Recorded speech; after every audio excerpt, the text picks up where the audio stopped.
आरोही normal कपड़ों में road पर चली जा रही थी। उसकी हालत देखकर सब बातें बना रहे थे।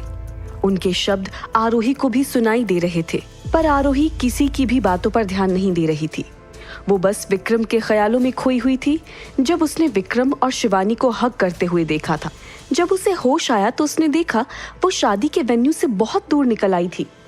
ये देखकर उसने खुद में ही कहा, अब मैं कहाँ जाऊं? माँ के अलावा तो मेरा कोई अपना भी नहीं है जिसके घर मैं जा सकूं। तभी उसे याद आया कि उसका वो घर खाली है जहां उसने अपना बचपन बिताया था। ये याद कर वो दौड़ते हुए उस घर की तरफ बढ़ गई। कुछ देर बाद उसे अपने पीछे से जानी पहचानी आवाज आई, आरोही, फाइनली तुम यहाँ आ ही गई। ये सुनकर आरोही ने पीछे मुड़कर देखा तो वो कोई और नहीं बल्कि उत्कर्ष था। तुम यहाँ क्या कर रहे हो और तुम्हें कैसे पता चला कि मैं यहाँ हूँ? आरोही, हम 3 साल तक रिलेशनशिप में थे, इसलिए मैं तुम्हारे बारे में सब कुछ जानता हूँ। मैं जानता था कि तुम यहाँ जरूर आओगी, इसलिए मैं रोज यहाँ आता था ताकि मैं तुमसे मिल सकूं।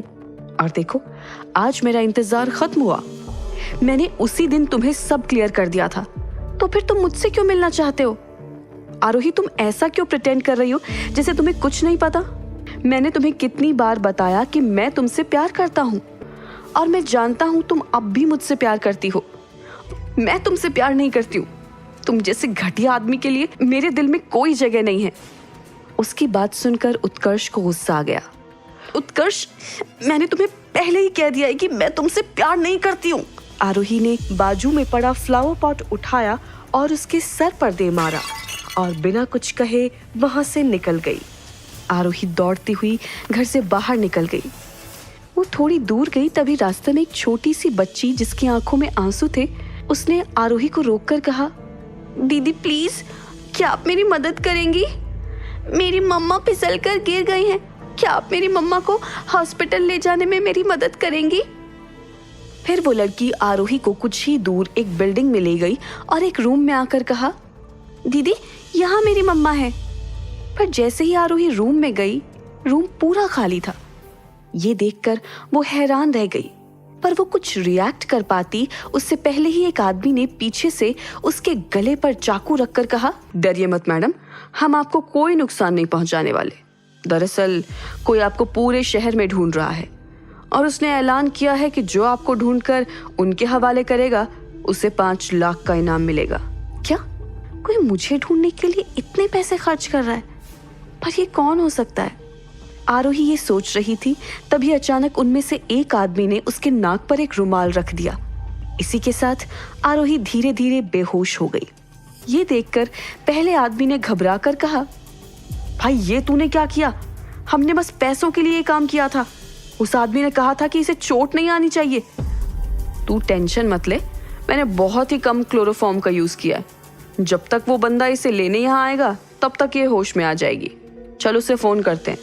अगले ही पल आरोही को कुछ कदमों की आहट सुनाई दी। वो कुछ रिएक्ट कर पाती उससे पहले ही एक जानी पहचानी आवाज आई, मैंने कहा था ना कि इसे कोई तकलीफ नहीं होनी चाहिए। ये बेहोश क्यों है? सर, हमें डर था कि कहीं वो भाग ना जाए, इसलिए हमने क्लोरोफॉर्म का यूज किया।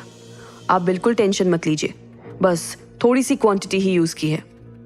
विक्रम के इशारे पर वो आदमी बाहर चले गए। विक्रम को देखकर आरोही को फिर वही सब याद आने लगा।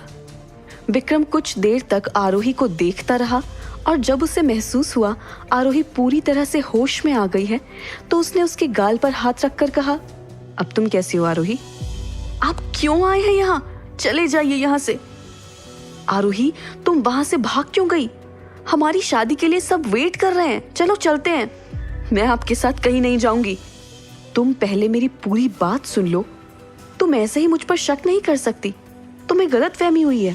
पहले हमारी शादी एक कॉन्ट्रैक्ट डील थी, इसलिए मैं आपसे कुछ नहीं कहती थी।